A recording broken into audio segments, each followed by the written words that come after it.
दुखी और चिंतित तो बहुत हो गए आज तुम, क्योंकि वो क्षण आने वाला है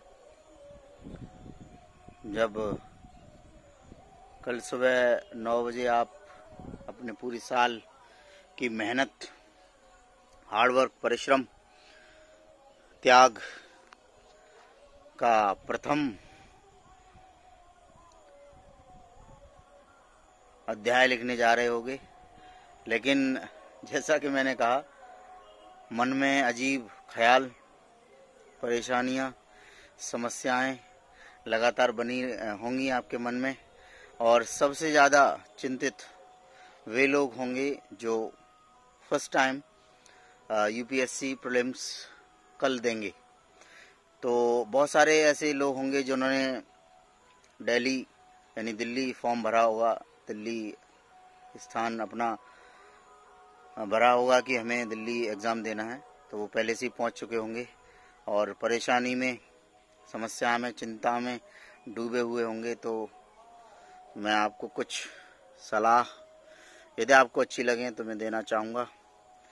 देखिए, फर्स्ट थिंग फर्स्ट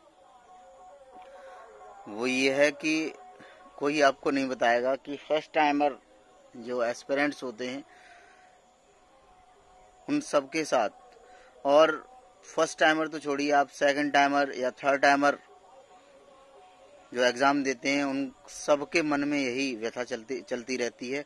कुछ लोग उसे बता देते हैं, कुछ लोग पैनिक हो जाते हैं और कुछ लोग पैनिक नहीं होते हैं, धैर्य धारण करते हैं। तो घबराना बिल्कुल नहीं है हमें, डोंट बी पैनिक। जितना आपने पढ़ लिया है, जितना आपने समझ लिया है, उसका एक बार रिवीजन करें। चाहे वो पॉलिटी हो, ज्योग्राफी हो, जो मेन सब्जेक्ट हैं, पॉलिटी, ज्योग्राफी, इकोनॉमी, इकोलॉजी और current affair, schemes are very important. तो ये इनका रिवीजन करें और शांत थोड़ा अपने मन को बनाएं। जैसे मैं बाहर घूमने आया हूँ, हालांकि मैं लोगों को बताता हूँ, पढ़ाता हूँ, यूपीएससी सिविल सर्विस की गाइडेंस भी देता हूँ, मेंटरशिप भी करता हूँ।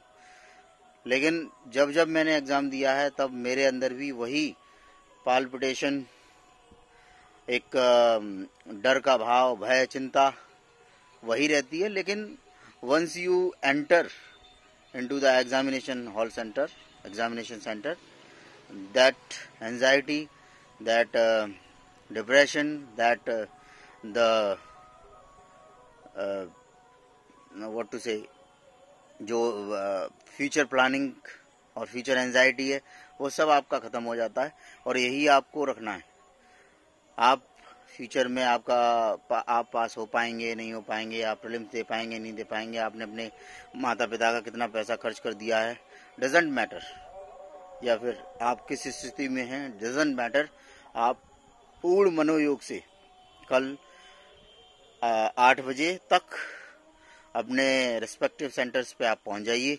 वहाँ पे चुपचाप रहिए, शांत रहिए, अपना मन को शांत कीजिए। बहुत सारे लोग मैंने देखे हैं जो क्या कहते हैं, लास्ट टाइम रिवीजन करने में लगे रहते हैं और ऐसा होता है कि उनका एग्ज़ाम कभी क्लियर नहीं हो पाता है।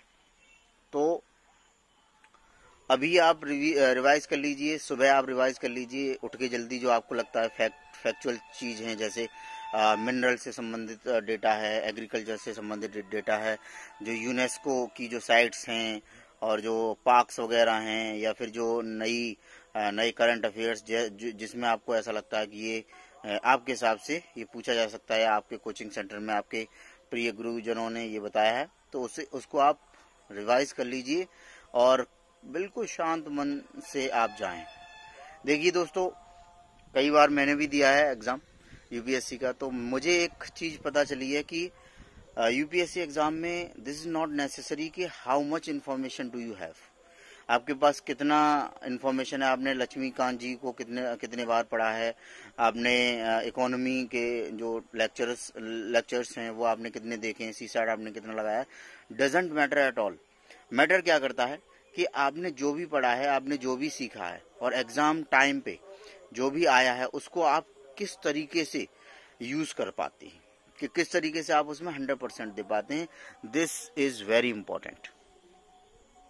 सीसैट में बहुत सारे लोग बहुत समय से फेल हो रहे हैं और उसमें वाकई मैं भी ये कहूँगा कि सीसेट का कुछ समय से 2022-23 से स्तर बहुत ही ज़्यादा उच्च आ रहा है। यानी अगर आप if you are not from engineering background, it is not so easy to crack CSAT, तो उसको हल्के में नहीं लेना है। साथ ही साथ 100 क्वेश्चंस में 100 क्वेश्चंस में आपको आउट ऑफ 100 क्वेश्चन जरूरी नहीं है कि आपको 100 अटेम्प्ट करने हैं।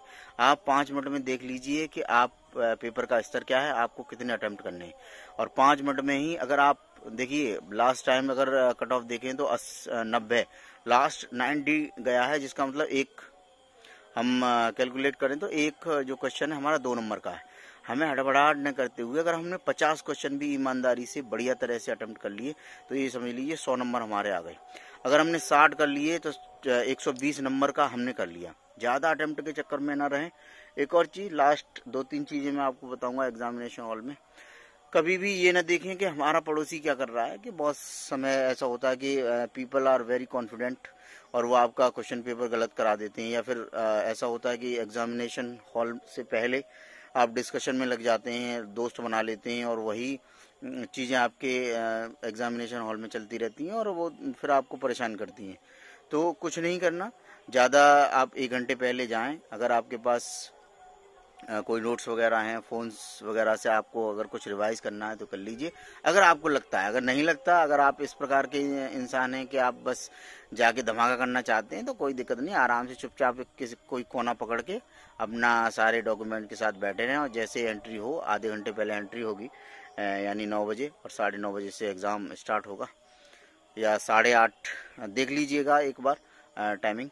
वैसे 9 बजे आपको एंटर करना है, 9:30 बजे से स्टार्ट होगा एग्ज़ाम, बट 9 बजे आपकी एंट्री हो जानी चाहिए। तो ये सारी चीज़ें देख लीजिए। अपना जो आपका एग्जामिनेशन सेंटर है उसको पहले से ही आप सर्च कर लीजिए, गूगल पे कर लीजिए। अगर आप किसी शहर में अगर आपका कोई दोस्त है तो वहाँ पे आप जाके कंफर्म कर लीजिए, उससे पूछ लीजिए कि ये कैसे जाना है, और 1 घंटे कम से कम पहले जाइए आप, ताकि आप बिल्कुल शांत रह सकें और शांत चित्त से दे सकें आप एग्ज़ाम। लास्ट में यही कहना चाहूँगा कि देखिए सर, बहुत सारे एस्पिरेंट्स बहुत मेहनत करते हैं और एग्ज़ाम देते हैं, किसी का दिन होता है, किसी का नहीं होता है। कुछ लोग अच्छा परफॉर्म कर जाते हैं, कुछ लोग बहुत पढ़ने के बावजूद भी क्लियर नहीं कर पाते हैं, चाहे प्रीलिम्स हो, चाहे मेंस हो, चाहे इंटरव्यू हो। तो आपको उदास नहीं होना है, परेशान नहीं होना है। अगर आपके पास अटेम्प्ट बचे हैं तो आगे की तैयारी आपको अपनी कमियों के साथ करनी है, लेकिन परेशान होने की बिल्कुल आवश्यकता नहीं है। जैसा आपका एग्ज़ाम हो उसे स्वीकार कीजिए और आगे मेहनत करते रहिए और लगे रहिए। एक बार अगर आप कामयाब नहीं भी हो पाए तो this is not a last ride, आपका अंतिम समय नहीं है ये। और आप उसके अलावा भी बहुत सारे लोग जो हैं बहुत यूपीएससी में नहीं क्वालिफाई करने के बावजूद भी आज अपने रेस्पेक्टिव फील्ड में बहुत अच्छा कर रहे हैं, तो आप भी बहुत अच्छा करेंगे। ये सारी चीज़ें बिल्कुल पॉजिटिव माइंडसेट से जाइए और धुआं उड़ाइए। धन्यवाद, नमस्कार, जय हिंद।